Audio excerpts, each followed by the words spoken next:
6 மாதம் நாங்கள் வந்து நீங்கள் ஆக்கப்பூர்வமாக செயல்படுறீங்க இல்லையான்னு சொன்னது யார்? அப்போ விடப்பட்ட அறிக்கை 2 அறிக்கை தானே. 1000 ரூபாய் அறிக்கைக்காக எங்கள் தமிழ்நாட்டு முதல்வர் கொடுத்தாரு. அப்போ நீங்கள் வந்து குதிரை பேரத்தில் ஈடுபடுறீங்க, இது ஜனநாயகத்துக்கு ஒவ்வாத விஷயம். 2வது அறிக்கை விட்டார், அவ்வளோ. அந்த 2 அறிக்கை தான், இந்த 2 அறிக்கை தான் நடந்த சம்பவம் தானே. உங்கள் நிர்வாக சீர்கேடுகள் பற்றியோ இல்லை நிர்வாகத்தன்மை பற்றியோ சரி டைம் கொடுப்போம் என்றார். ஆனால் நீங்கள் ஆணவத்துடன் அதிகாரத்துடன் வந்து இன்னைக்கு வந்து மக்கள் சந்திப்பில் வந்து எங்களை வந்து விமர்சனம் பண்ணியிருக்கீங்க. திராவிட முன்னேற்ற கழகம் என்பது உடன்பிறப்பு சக்தி, உடன் இருப்பு சக்தி, தமிழ்நாட்டோட பாதுகாவலோட சக்தி, தமிழோட முன்னேற்றத்தில் வளர்ச்சி பாதையில் 11.19 இரட்டை விழுக்காடு வளர்ச்சி கொடுத்தது. எல்லா வகையான மோசமான பொருளாதார சூழலையும் தமிழ்நாட்டை வந்து முன்னேறிய பாதையில் நம்பர் 1 ஸ்டேட்டை உருவாக்கியது. அதிகமான முதலீடுகள் ஈற்ற மாநிலம் நம் தமிழ்நாடாக இருந்தது. அப்போ உடன் இருப்பு சக்தி, உடன் சக்தி நம்மளோட திராவிட முன்னேற்ற கழகம். தமிழ்நாட்டோட உரிமைகளுக்காக எப்பொழுதும் குரல் எடுத்த திராவிட முன்னேற்ற கழகம் இருக்கிறது. நாங்கள் தான் தமிழ்நாடு உண்மையான சக்தி. நீங்கள் கேரளா கூட வந்தே மாத்திரம் பாடல, ஏன் பாஜக ஆள்ற மாநிலத்துக்கு கூட வந்தே மாத்திரம் பாடல.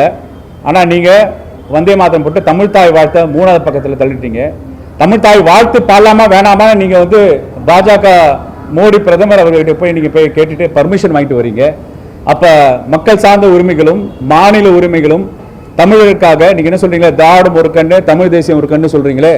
அப்போ வந்தே மாதரம் முதல்ல பாடி நம்ம தமிழ்நாடோட அடிப்படையான அரசு பாடுகளாக இருந்த நம்ம தமிழ் தாயத்தை 3வது இடத்துக்கு தள்ளியிருக்காங்களே, அதுக்கு எதிர்ப்பாக ஏதாவது ஒரு வார்த்தை கோச்சிக்க போகிறாங்க சொல்கிறீங்க.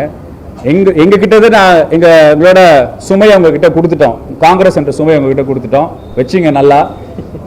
அந்த காங்கிரஸ் சுமையை கொடுத்த உடனே நீங்கள் என்ன பண்ணிருக்கணும், ஸ்வீட்டெல்லாம் சுகர்லாம் ஸ்வீட்லாம் வச்சுட்டு சர்வ் பண்ணுறதுக்காக ரெடி பண்ணிருந்த காங்கிரஸ் பெருந்தலைமையில் இருக்கும்போது ஒவ்வொரு தரையும் எங்கள் தமிழ்நாட்டு முதல்வர் வந்து பிரதமரை சந்திக்கும் போது காங்கிரஸோட எதிர்கட்சி தலைவர்கள் வந்து சந்தித்து வழக்கம் நட்பு ரீதியாக. ஆனால் காங்கிரஸ் பெருந்தலைவர்கள் யாருமே சந்திக்காமல் வந்திருக்கீங்க. அப்போ குதிரை பேரம் ஈடுபடும் போது எங்களையும் கூட்டணி கட்சிகளும் எலெக்ஷன் நேரத்தில் என்னடா பாடுபட்டாங்கன்னா, எங்கள் கூட்டணி கட்சியில் இருக்கவங்க தான் உங்களுக்கு ஆதரவு தெரிவிச்சிருக்காங்க, அவங்களே சேர்த்து தான் நீங்கள் குறை சொல்கிறீங்களா? அப்போ ஒரு முதல்வராக நீங்கள் வந்து எதிர்பார்ப்போட காத்திருக்கும் தமிழ்நாட்டு மக்களுக்கு நீங்கள் பண்ண நடவடிக்கைகளும் நீங்கள் பண்ண போகிற விஷயத்தையும், ஏன்னா ஒரு முதல்வர்கள் மக்கள் சந்திப்பப்போ பல்வேறு திட்டங்களை அறிவிப்பாங்க, அதுதான் தமிழ்நாட்டோட வழக்கம். அது தமிழ்நாட்டு முதல்வர் ஒவ்வொரு பெரும் திட்டத்திலையும் பெரும் கூட்டத்திலையும் அந்தந்த மாவட்டத்துக்கு போகும்போது அந்த மாவட்டத்துக்கான திட்டங்களை அறிவிப்பாங்க. அதை எதிர்பார்ப்போடு இருந்தாங்க மக்கள். நீங்கள் என்ன பண்ணிட்டீங்க, அதே ஒரு ரசிகர் மனப்பான்மை மக்களை இன்னும் ரசிகத்தன்மையோட நீங்கள் வந்து சொன்னது தான் இன்றைக்கி மிச்சமாக இருந்தது. பொறுத்திருந்து பார்ப்போம். நான் வெளிப்படையாக உண்மையாக ஒரு நேர்த்தியான ப்ரெஸ் மீட்டை வந்து சந்தித்து மக்களோட குறைகளை கேட்கும் விஜயனா, இரவில் வந்து கரண்ட் கட்டில் குழந்தைகளும் பாதிக்கப்பட்ட ஒரு மருத்துவராக சொல்கிறேன், பாதிக்கப்பட்ட எத்தனையோ பேர் இருக்காங்க, அவங்க உடனே பதில் சொல்லுங்க. நன்றி, வணக்கம்.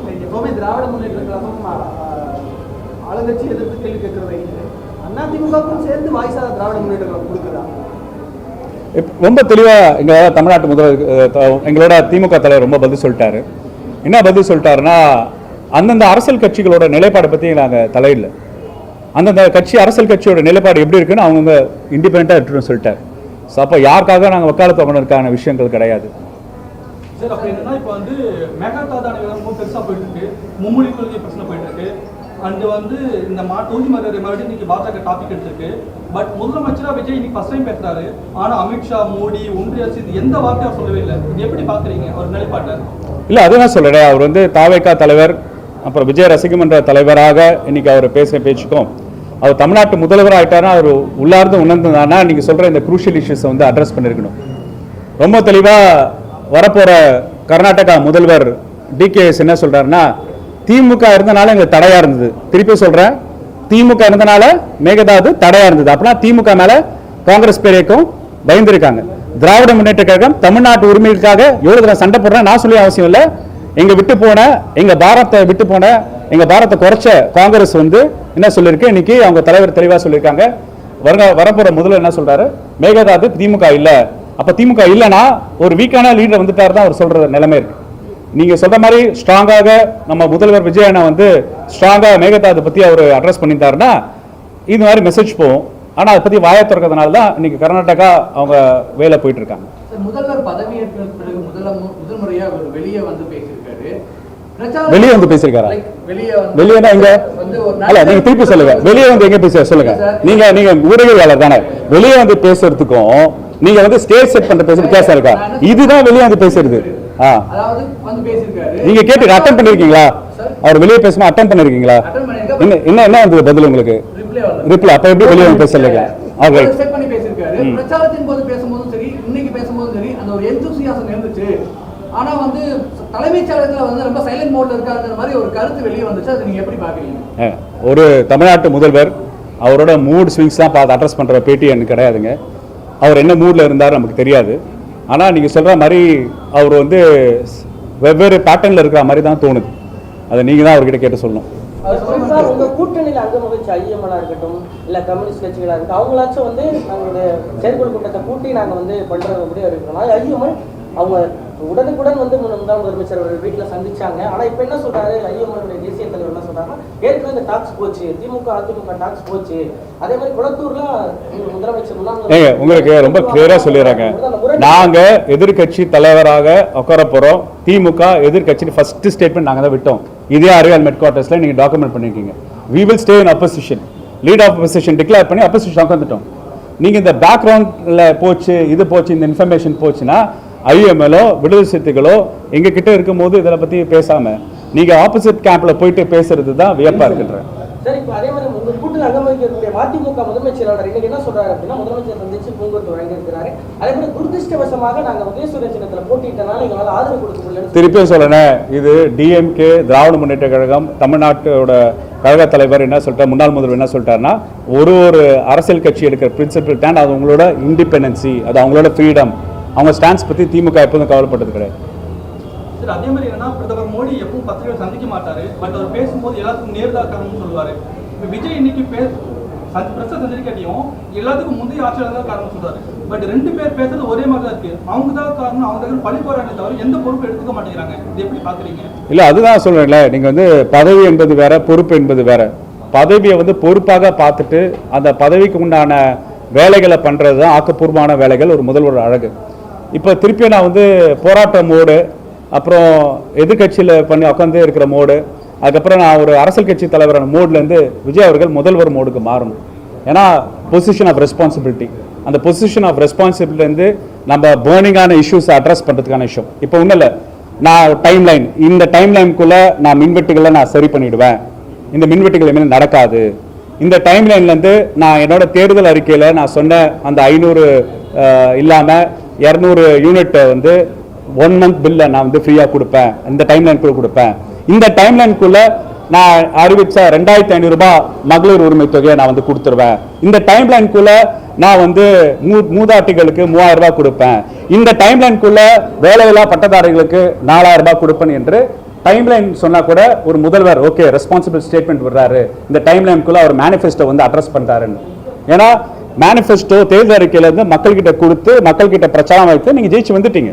இப்போ அந்த மேனிஃபெஸ்டோல இந்த டைம்ல இந்த டியூரேஷன் இந்த பிளான் இருக்குன்னு அவர் வந்து சொல்லியிருந்தா அது ஒரு லாஜிக்.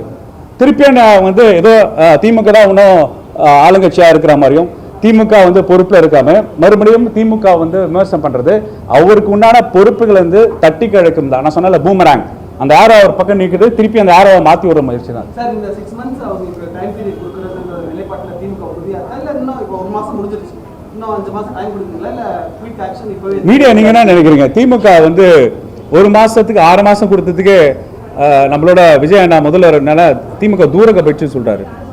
திமுக எப்போதும் மக்களோட தான் இருக்கு, மக்களோட நெருக்கமாக தான் இருக்கு.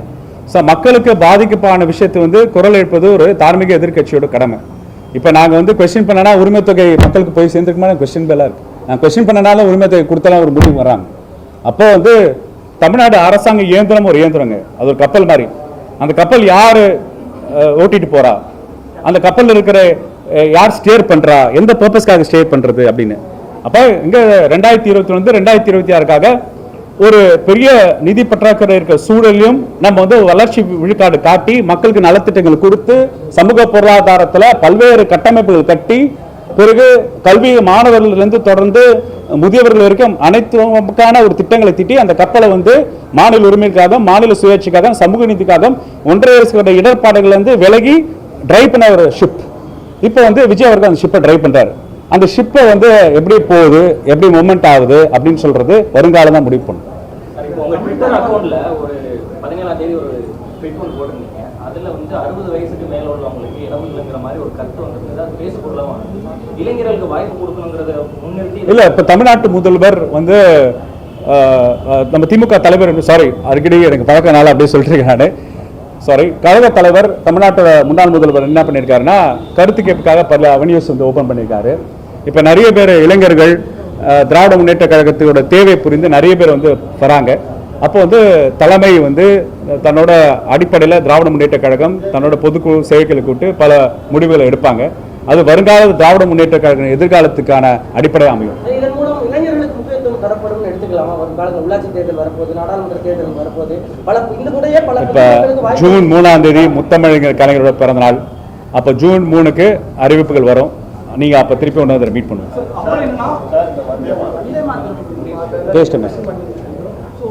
உங்க தலைவரும் சிஎம் இருக்கும்போது அத்லேட்டரோட பதவியாக சென்னை உயர்நீதிமன்ற நீதிபதி பதவியாக இருக்கும். அப்போ இதே மாதிரி தான் பின்பற்றப்படுது அப்படிங்கிற இல்லையா? அது நீங்க லாஜிக்கலா இருக்கணும். இப்போ நீங்க தமிழ் தாய் வாழ்த்து எப்படி கொண்டு வந்தாங்க, அது தமிழ் தாய் வாழ்த்து அரசு பாடலை கொண்டு வந்து பேஸ் பண்ணிட்டாங்க. அப்போ அரசு பாடலா நிர்ணயிக்கும் போது இது இந்த இஷ்யூ ஃபாலோ பண்ணிட்டு தான் இருக்கும். அந்த மாதிரி எவிடன்ஸ் வீடியோஸ் ஏதாவது வந்திருக்கா? இல்லையே,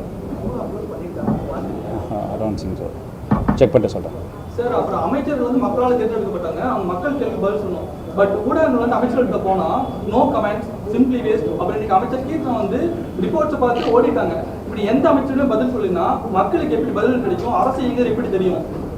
அதான் சொல்லுறேன். இப்போ அது வந்து முதல்வராக விஜய் வந்து அவங்களோட அமைச்சர் பெருமக்கள் கூப்பிட்டு நான் கூட சந்திக்கல, அட்லீஸ்ட் நீங்களாவது சந்திங்க, நீங்களா உண்மையாக வந்து மக்களுக்கு பதில் சொல்லுங்கன்னா அவர் வந்து அட்வைஸ் கொடுக்கணும்.